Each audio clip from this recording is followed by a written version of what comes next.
Mambo vipi msikilizaji wa Ulimbo wa Simulizi? Mimi ni Kaniban Ahmed. Baada ya muda mrefu kupotea katika channel ya Ulimbo wa Simulizi, sasa leo tupo na kitu kipya kabisa. Lakini awali ya yote, kwa heshima kubwa na taadhima, tunapenda kumshukuru Mwenyezi Mungu kwa kunijalia kupiga hatua kubwa katika channel ya Ulimbo wa Simulizi. Lakini vile vile channel inavyoweza kutuwezesha kuongoza maarifa. Wewe uliyepata wasawa kusikiliza simulizi zetu mbalimbali kutoka channel ya Ulimbo wa Simulizi, basi vile vile tunapenda kutoa shukrani zetu za dhati kwa wote waliofanikisha sisi kuweza kusimulia simulizi zetu na kuzisikiliza kwa jitihada zao walizotuonyesha kwa namna moja ama nyingine. Kile walichokifanya kimeweza kuonekana na kutoa matunda ambayo, ndugu msikilizaji, utayafurahia. Itakuwa vigumu kuorodhesha wote, ila tunapenda kuwashukuru. Na kwa heshima na taadhima tutapenda kutoa shukrani nyingi kwa mdhamini wetu wa kitabu hiki au simulizi hii ambao inakuijia hivi punde. Huyu si mwingine ni yule Mwanakombo Desire. Mungu azidi kukutunza dada, na azidi kukikuza kipaji chetu. Asante kwa kukiona kipaji chetu na shughuli ambayo tunaifanya kisha ukatudhamini, na tuseme tu hatuna cha kukulipa kwa wema wako. Mungu pekee ndiye atakayekulipa dada yetu. Lakini pia nitoe shukrani kwa wale wote ambao hutufuatilia katika channel ya Ulimbo wa Simulizi. Na bila kupoteza muda, leo simulizi yetu tutakuwa nayo inaitwa Mzimu Uliorejea. Wimbi la mauaji mfululizo linaibuka mkoani Kilimanjaro. Tena wauliwaji wakiuawa kwa kuchomwa kisu cha shingo. Vifo hivi tena kwa watu matajiri vinaleta uoga kwa wananchi na hali ya sintofahamu. Jeshi la polisi linaingia kazini, lakini pasina kujua muuaji anajiingiza katikati yao kama inspekta na kushikilia kesi yake mwenyewe. Mbaya zaidi, inspekta huyo hakuwa binadamu wa kawaida. Huyu alikuwa ni mzimu. Mzimu uliorejea, tena kwa kazi maalumu. Ni riwaya tamu sana ambayo unashauriwa ukianza kuisikiliza uwe umemaliza kazi zako zote, kwani ukishika simulizi hii au ukifungua simulizi hii na kuanza kuitazama na kuisikiliza, mzee, utatamani usikilize tena na tena na tena mpaka pale itakapofikia mwisho. Mbali na riwaya hii ya upelelezi, pia Zuberi ni mtunzi wa kitabu cha kijasusi siasa ambacho kinakwenda kwa jina la Kufa tu Hakuna Namna. Basi nami nisikupotezee muda, tunaanza simulizi yetu moja kwa moja kama ifuatavyo. Naam.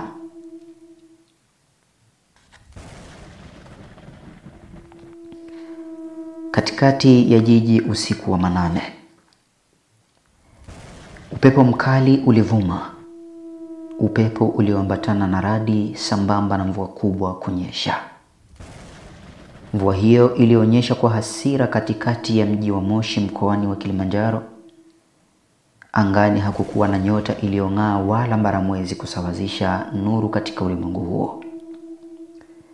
Watu walijifungia ndani ya nyumba zao. Hakuna dalili zozote zilizoonyesha kwamba kwa nyakati zile kulikuwa na mtu yeyote aliyekuwa macho. Lakini wengine usingizi uliwapaa ghafla pindi dhoruba kali ilipoanza kuvuma nje ya nyumba zao. Miti ilidondoshwa. Upepo ulizidi kuvuma kwa kasi. Mabati yakazidiwa na nguvu.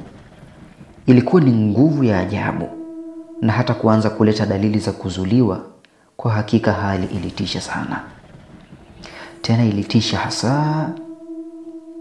Muda mfupi baadaye, baadhi ya nyumba bati zao ziling'olewa. Kuta zilidondoshwa, na viumbe waliokuwemo katika nyumba hizo waliokuwa katika hali ya hatari na kupoteza maisha. Kila mmoja alijaribu kuokoa uhai wake. Na tuachane na huko kwenye mvua, tunakwenda upande mwingine. Twende sambamba. Simulizi yetu ya leo kidogo inachanganya na inahitaji umakini wa hali ya juu, lakini ni tamu sana. Basi bana. Ilikuwa katikati ya mji katika nyumba moja kubwa ya kifahari. Licha ya nyumba ile kupendeza, lakini pia ilikuwa imara sana kiasi cha kuwafanya waliokuwa ndani yake wasihofie chochote kuhusu hali iliyokuwa inaendelea huko nje. Walichukulia mvua ile kama mvua ya kawaida na iliyozidi kuwapa starehe katika usingizi wao. Usiku huo huo, wakati mwingine wa mji katika makaburi ya Njoro mjini Moshi. Msikilizaji, twende sambamba. Hizi ni sehemu 3 tofauti. Basi katika makaburi ya Njoro mjini Moshi, hali ya makaburi ni pale haikuwa tofauti na hali ya hewa katikati ya jiji. Mvua iliyoambatana na radi ilidondoka eneo lile la makaburi. Huku mlinzi aliyejulikana kwa jina moja la Kipele aliyekuwa mitaa kadhaa akiishia kutetemeka kwa kupigwa na mvua ile. Hakuwa na sehemu nzuri zaidi ya kujibanza kukwepa dhoruba hiyo kali yenye kutisha. Mlinzi huyo alikuwa akishuhudia baadhi ya miti ikidondoshwa, hali iliyopelekea kuogopa hata kuisogelea miti walau kujikinga hata kidogo na mvua hiyo. Akabaki kujikunyata huku akitetemeka mwili mzima kama kifaranga cha kuku. Hakuwa na budi kuikubali hali hiyo. Mita kadhaa mbele toka geti la mlinzi mpaka katikati ya makaburi, palikuwa na kaburi moja ambalo limejengwa kifahari mno. Juu ya kaburi lile kulikuwa na kibao chenye maandishi yaliyosomeka Jacob P. Msaki. Maandishi hayo yaliandikwa kwa kunakishiwa tarehe ya kuzaliwa na tarehe ya siku aliyokufa. Juu pakiwa na msalaba. Ajabu, katika kaburi lile ghafla mtetemeko ulianza kusikika. Ulianza mtetemeko mdogo mdogo. Mtetemeko ulioanza kukua kila sekunde, kila dakika. Hatimaye ufa mkubwa ukapasuka juu ya kaburi lile. Vumbi jepesi lilianza kutimka kupitia ufa huo. Vumbi hilo pia lilianza kidogo kidogo, huku likiongezeka kila sekunde iliyogonga na kupotea. Vumbi lisilokuwa hata na chembe ya tope likawa linapanda taratibu kuelekea juu. Jamani, kilikuwa ni kitu cha ajabu mno. Na mara ghafla jeneza la kifahari likatoka, pamoja na kwamba lilikuwa limeoza, pengine kwa kuwa lilifukiwa muda mrefu, ila uzuri wake ulionekana waziwazi. Baada ya kupanda juu likatua pembeni ya shimo lile. Ghafla mlango ukafunguka. Kumbuka wakati huo mlinzi alikuwa akitazama, na mtu wa ajabu aliyekuwa ndani ya lile jeneza akaonekana. Shit. Ni wazi mfu alikuwa kafufuka kimaajabu. Kiumbe cha ajabu kilichooza na kutembelewa na mafinyo katika suti yake iliyovubaa. Kiumbe kile kikaiangalia dunia kwa jicho baya sana. Jicho lenye mng'ao uliotisha kwa kiumbe hai kingine kama kingepata bahati ya kuliona. Ghafla kiumbe kile kikaachia tabasamu pana. Meno yake yote yalikuwa yameoza na mengine kutoboka yakaonekana.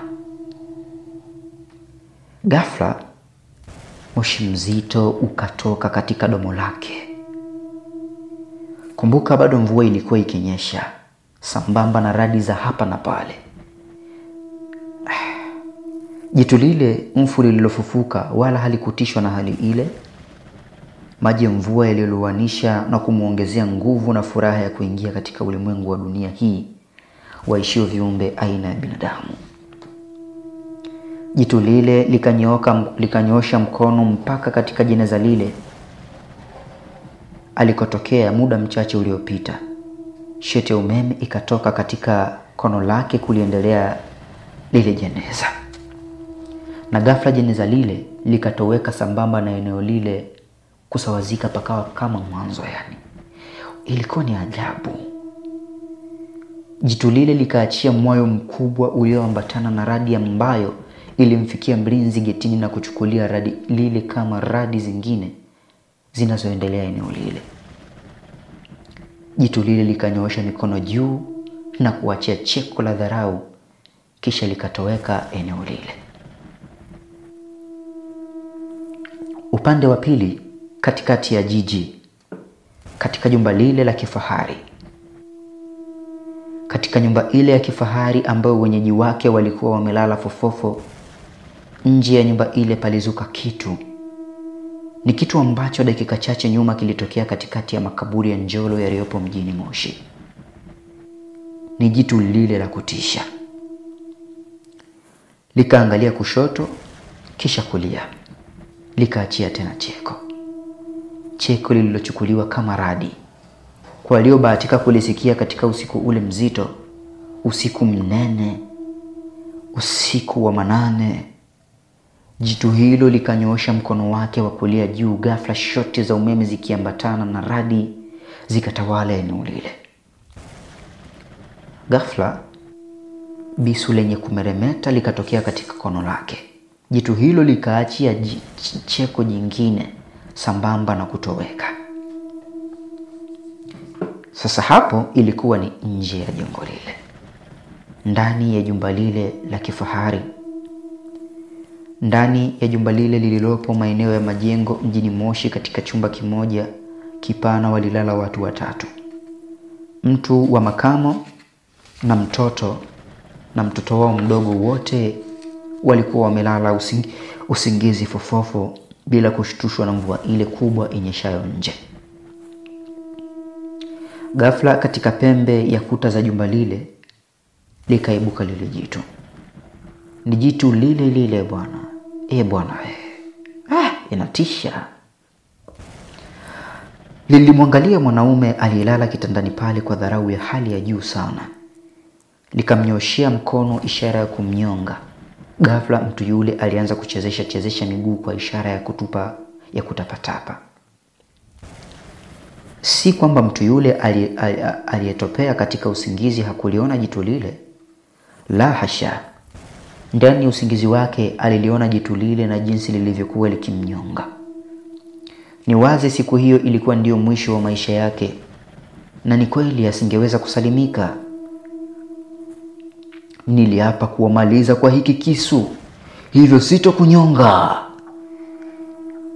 Jitu lile liliongea na kukinyanyua kisu kile juu, akakishusha kwa nguvu kuelekea shingoni kwa yule bwana. Tutaonana kuzimu, mwana haramu wewe. Jitu lile lilikuwa likitamka na kukishusha kisu kile katika shingo ya mtu yule. Damu nyingi zikaruka juu. Jitu lile likacheka na kutoweka, huku likiuacha mwili ulioharibika vibaya katika kitanda kile. Mke na mtoto bado waliendelea kuuchapa usingizi mzito bila kuwa na taarifa zozote. Ilikuwa bado ni katikati ya usiku. Jitu lile baada ya kutoweka pale lilikuja kutokea katika kituo kidogo cha daladala cha majengo. Kituo cha daladala ziendazo Kiboroloni, zikitokea Mbuyuni na kupitia stendi kubwa mjini Moshi, ndipo kuelekea Kiboroloni. Pembezoni kituo kile palikuwa na kituo cha taksi, ambapo pembeni yake palikuwa na mabenchi yaliyochimbiwa. Pembeni ya kituo kile cha bodaboda usiku ule jitu lile ndipo lilipoibukia. Eneo lile hapakuwa na mtu mwenye mabenchi. Mabenchi ambayo wasafiri walikuwa wakiyatumia kuketi kusubiri daladala za kuelekea stendi kuu, na hapakuwa mbali kutokea hapo. Jitu lile likakaa katika benchi lile huku likifikiria jambo fulani kichwani kwake. Hisia za majonzi zikatawala katika uso wake. Ghafla likakumbuka kitu. Ni kitu gani alichokumbuka? Ilikuwa ni kitu kilichozidishia hasira. Likanyanyua haraka na kuanza kuelekea upande wa Kiboroloni, likipita pembezoni mwa barabara, usoni likiwa limefuara balaa kwa hasira. Kila lilipozidi kutembea, roho ya kikatili pia ilizidi kulitawala. moja kwa moja mpaka Shanty Town, hapo ni Moshi. Lilikuwa ni jumba jingine la kifahari. Ukutani kulizungukwa na nyaya maalumu za ulinzi. Getini kulikuwa na walinzi wawili vifuani wakiwa na silaha nzito za kivita kwa ajili ya ulinzi katika jumba lile. Ghafla nyuma ya nyumba ile kukasikika kishindo bila kujiuliza mara mbili. Mlinzi mmoja akiwa kashika silaha yake vizuri akatoka eneo lile kuelekea kule kishindo kiliposikika. Mlinzi mmoja akibaki katika geti lile akiwa kashika silaha yake vyema kuhakikisha ulinzi unaendelea. Hawakujua kuwa nyuma ya nyumba kulizuka na kizaazaa. Ghafla kishindo kingine tena kikasikika sambamba na yowe kubwa kusikika. Yowe lile likamsukuma mlinzi yule aliyebaki pale getini kuelekea nyuma. Hapo alipoelekea mwenzake kuona ni nini kinajiri. Hilo lilikuwa ni kosa. Muhammad hakuamini kile alichokiona. Mwenzake alichomwa bisu la shingo na macho kayatoa pima. Mlinzi yule akapepesa macho lakini hakuona chochote kilichosababisha mauaji hayo. Matokeo yake ilikuwa ni taharuki iliyombishia hodi.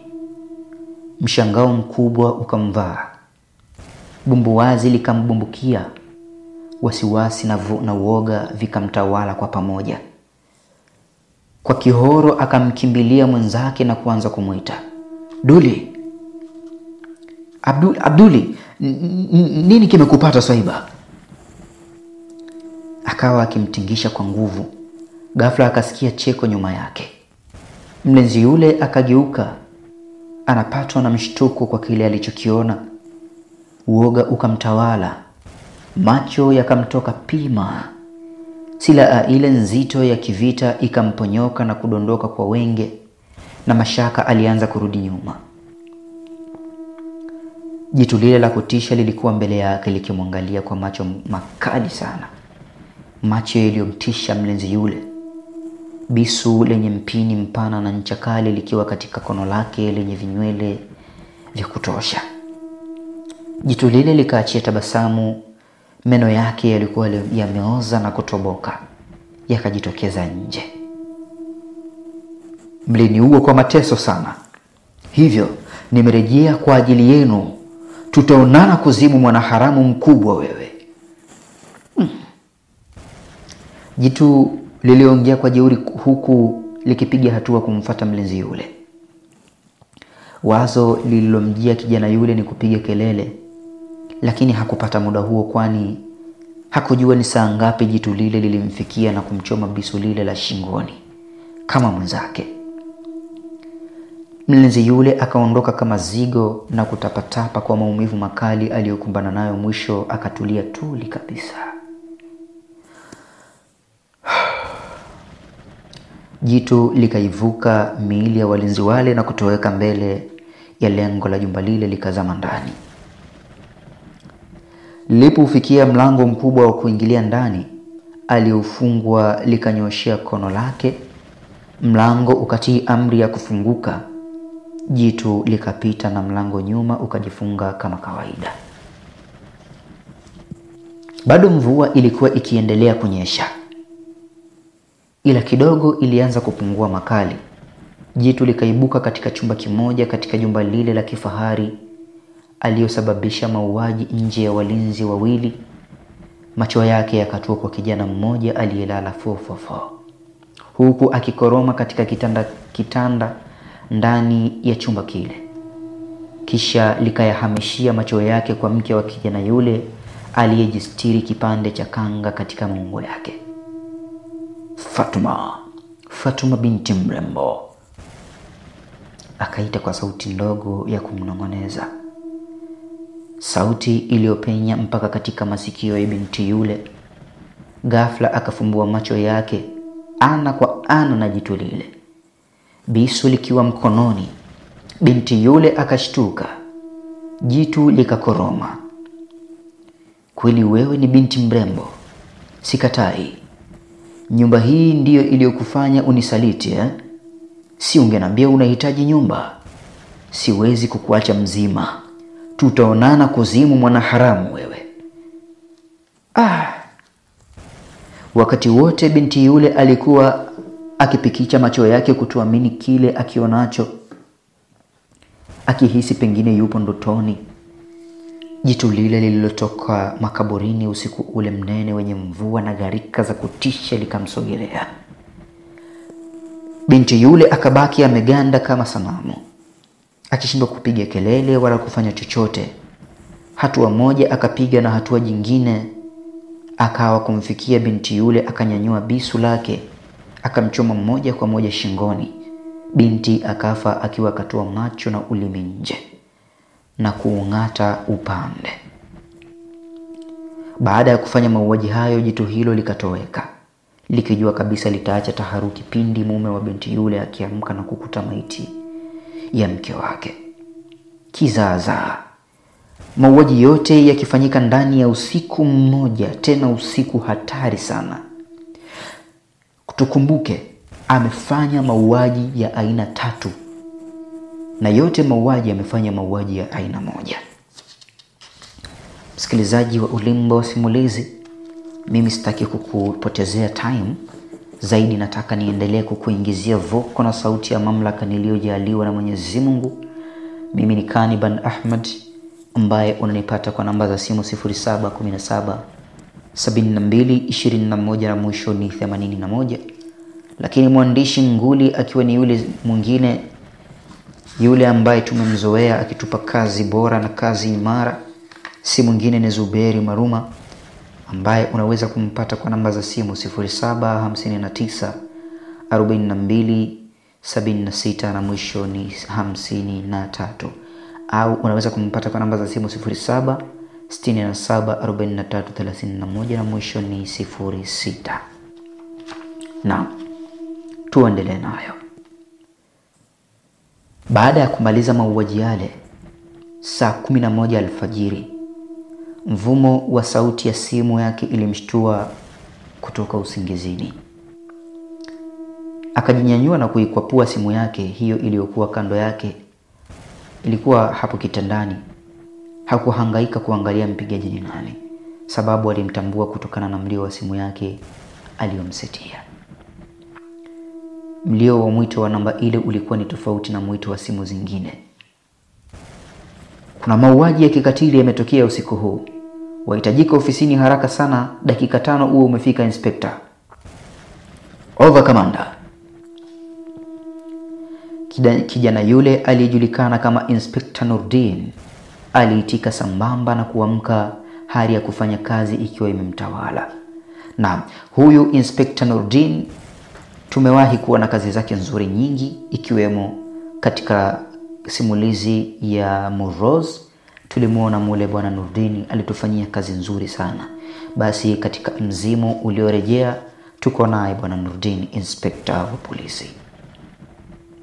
Basi inspector akajimwagia maji haraka na kutoka katika nyumba ile ya kota mpaka katika kituo kidogo cha kazi.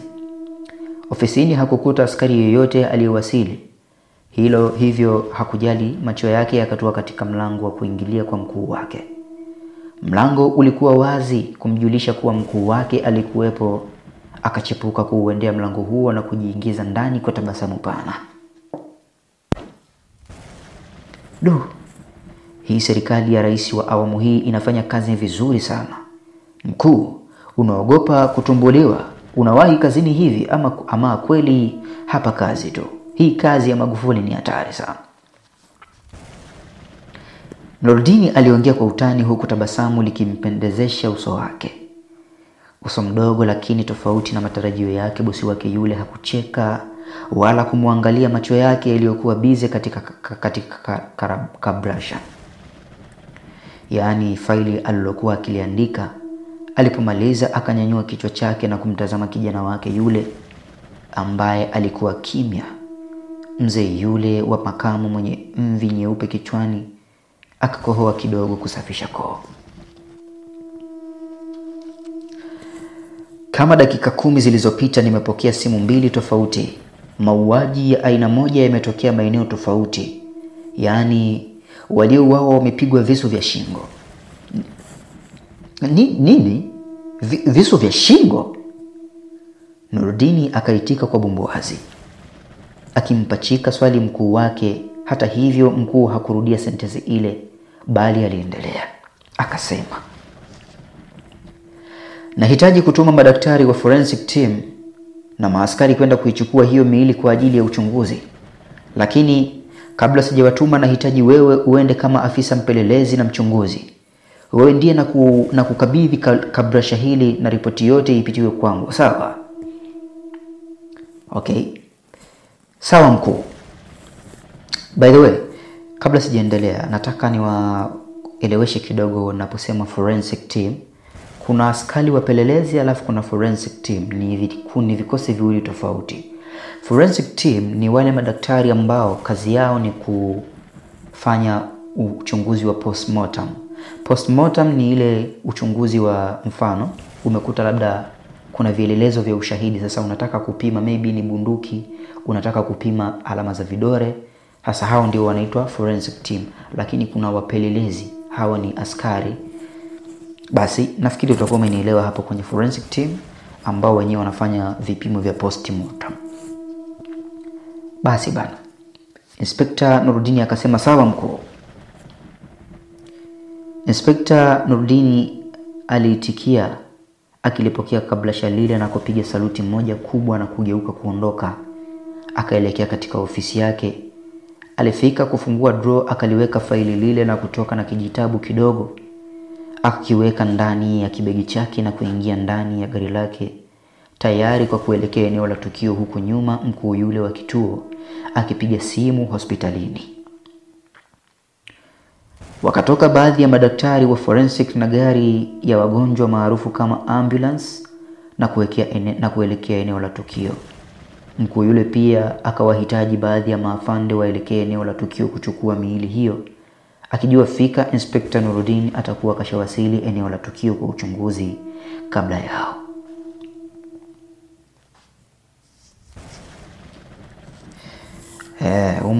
Wakati huu tuna Wahindi bana. Alikuwa ni mke wa Rajiv Kumari. Alifumbua macho yake taratibu na kuupeleka mkono wake katika mwili wa mume wake. Akagusa kitu katika mwili wa mume wake. Alishtuka na kupeleka mkono wake kunako godoro. Huko nako alipokelewa na unyevunyevu mbichi kabisa. Mwanzo alihisi pengine ni mvua, ila tangu lini mvua ikaingia chumbani kwao? Ikambidi apeleke mkono wake katika switch na kuiwasha taa ya mwanga mkali chumbani mule. Alichokiona kikamfanya mama yule wa Kihindi aachie yoe moja kubwa la taharuki na kutulia tuli akiwa kanyooka. Macho ya mshangao akiwa kayatoa pima kama mjusi aliyebanwa na mlango. Kelele aliyoipiga ikamwamsha mtoto. Alianza kulia kwa nguvu mpaka watoto vyumba vya jirani wakasikia. Haraka nao waliamka na kukisogelea chumba kile cha wazazi wao na kuanza kukigonga bila kuitikiwa. Mwisho wakakata shauri na kuuvunja mlango ule. Hawakuamini walichokikuta. Hatua ya kwanza ni kupiga simu polisi. Alipopokea mkuu wa kituo kile kidogo cha Moshi mjini na kuahidi kutuma maaskari muda ule ule, mkuu wa kituo kile alishapata taarifa ya mauaji mengine ya binti na mengine ya walinzi na bosi wao, yote yakiwa ya aina moja. Ndipo alipompigia kijana wake Inspector Nurdin na kumwelekeza kuhusu taarifa zile kabla maaskari wengine hawajawasili. Hiyo ilikuwa ni bado saa 11 kasoro alfajiri. Na hapa tumetaka tuweke sawa mambo. Katika nyumba ile ya kifahari alionekana kijana akishuka katika kitara cha polisi. Ajabu hakuwa na sare za jeshi zaidi ya kibegi mgongoni. Akauendea mlango wa nyumba ile. Ndani kulikuwa na watu wengi sana, sambamba na vilio kusikika. Hilo yeye wala hakulijali. Akaendelea kwenda mpaka huko ndani zaidi chumbani. Maiti alipofika huko alijitambulisha na kuomba watu wasogee kando ili aweze kufanya kazi ya uchunguzi wake kama taaluma yake inavyodai. yatokea hapo matukio ya aina hii, ila kabla hajafanya kitu akashtuka akimulikwa na mwanga wa kamera. Inspekta yule akashtuka na kugeukia mahali ulipotokea mwanga huo ili kumbaini aliyempiga picha. Anakutana na tabasamu pana la binti mrembo mkononi akiwa akashika kamera, na kabla inspekta yule hajafanya kitu, dada yule kwa wepesi wa ajabu akapiga tena picha 2 za haraka. Hii imenifurahisha hii na mambo ya Kihindi humu ndani. "Binti, unafanya nini?" akauliza Nurudini, huku macho yake yakiwa kifuani kwa dada yule asiyekuwa na kitambulisho chochote cha kazi ambacho labda kingekuwa kielelezo kwa Nurudini kuweza kumfahamu huyu dada kwamba ni nani. Mwandishi wa habari mnoko, akajibu binti yule huku akimtazama Nurudini usoni. "Na kukabidhi kesi hii kwa kuwa nahisi ina utata ndani yake. Usiruhusu mwandishi yeyote wa habari kuchukua tukio hili kwa kuwa likitoka katika vyombo vya habari litasababisha woga wa wananchi kuamini na sitegemei kama utaniangusha." Kauli hiyo ikajirudia katika kichwa chake kumbukumbu pindi alipoambiwa na mkuu wake huku akikabidhiwa kablasha lile. Macho yake yakarudi kwa binti yule, wakatazamana. Akaanza kupiga hatua kumsogelea kama binti yule alijua lengo la inspekta yule. Akachoropoka katikati ya watu na kupotea eneo lile. Kwa kuwa muda ulikuwa umeenda, Nurudini akaachana naye na kuendelea kuchunguza maiti zile na eneo lile kiujumla. Kabla maaskari wengine hawajafika, maswali ya hapa na pale pia hakusita kuyauliza na kuandika yale aliyoyaona yanafaa kuandikwa. Pamoja na yote, alishtushwa na kitu kimoja, aina ya kile kisu na uchomaji wake. Kila alipoviangalia alikuwa akiguna tu. Alikumbuka sura fulani katika tukio fulani, maeneo fulani, miaka ya zamani sana. Ilikuwa ni sura ya jitu lile lililofufuka kutoka kaburini. Ilimjia akilini mwake. Kwa ghafla sana akili yake ikaganda. Alishindwa kujielewa, akabaki na butwa. Wakati huo wakaingia maaskari wengine wakiwa wameongozana na madaktari. "Naitwa Daktari Samson Mgonja. Ndiye daktari niliyechaguliwa kuichunguza miili hii. Ni daktari wa forensic team." Daktari yule akajitambulisha. "Okay, naitwa Inspector Nurudin, mpelelezi mwandamizi wa kesi hii. Ripoti zote nahitaji zifike kwangu." Inspector akaongea na daktari akatabasamu kuafikiana naye. Baada ya hapo Inspector Nurudin akaaga na kuondoka, akiwaacha polisi wale wakiendelea na upelelezi wao mdogo. Yeye alihitaji kufika eneo lile la pili ambalo walinzi walikuwa nje, huku ndani mwanadada naye akiuawa kifo cha kikatili. Kwa mwendo wa gari yake alifika eneo lile. Wakati akiwa katika harakati za kuingia, ghafla akampiga mtu kikumbo. Mtu yule akadondosha kitu. Kwa haraka akainama kukiokota, kisha akamwangalia yule aliyempiga kikumbo. Wote wawili walipigwa na butwa. Alikuwa ni yule mwandishi wa kike. "Naomba kamera yangu." Yule dada aliongea kishare zaidi. "Nisikilize.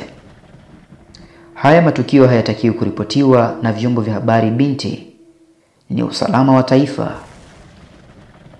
Aliongea Inspekta Nurudin, lakini pasipo kutegemea binti yule alijigeuza kwa wepesi wa ajabu na kurusha konde zito sana. Kabla inspekta hajakaa sawa vizuri, akaukamata mkono wake na kuuzungusha kidogo. Inspekta akaiachia kamera ile. Yule dada akaichukua na kutoweka nayo kwa kasi ya kushangaza. Mshangao alioupata Inspekta Nurudin haukuelezeka kwa unyonge. Akapiga hatua kuingia ndani, huku akiacha taharuki eneo lile. Na mpenzi msikilizaji wa Ulimbo wa Simulizi, naomba tuishie hapa sehemu ya kwanza ya simulizi yetu safi kabisa, simulizi ya Mzimu Uliorejea. hii simulizi, na hapa ndio mwanzo tu. Lakini nitapenda kukuuliza ewe msikilizaji wa Ulimbo wa Simulizi, kuanzia mwanzo tumeanza simulizi hii mpaka hapa tumepofikia, wewe umegundua nini kupitia simulizi hii? Basi naomba majibu yako, nipe comment hapo. Nini umegundua kuhusu simulizi hii, au mpaka hapa tumepofikia umegundua nini kuhusu mzimu uliorejea? Na nitasubiri majibu yako katika comment section. Lakini pia kama ni mgeni katika channel ya Ulimbo wa Simulizi, na kuomba kwa upendo kabisa bonyeza alama ya neno subscribe, lakini pia usiache kubonyeza alama ya kengele ili kuwa mtu wa kwanza kabisa kupata notification pindi tunapoweka video zetu kwa mara ya kwanza kabisa. Na mimi ni Cannibal Ahmad ambaye nimekuingizia voko na sauti ya mamlaka katika simulizi ya mzimu uliorejea. Unanipata kwa namba za simu 0717 72 21 na mwisho ni 81. Lakini pia mwandishi akiwa ni yule nguli katika uandishi, huyu ni Zuberi Musa Maruma, ambaye unampata kwa namba za simu 0759 42 76 53. Asante na chao.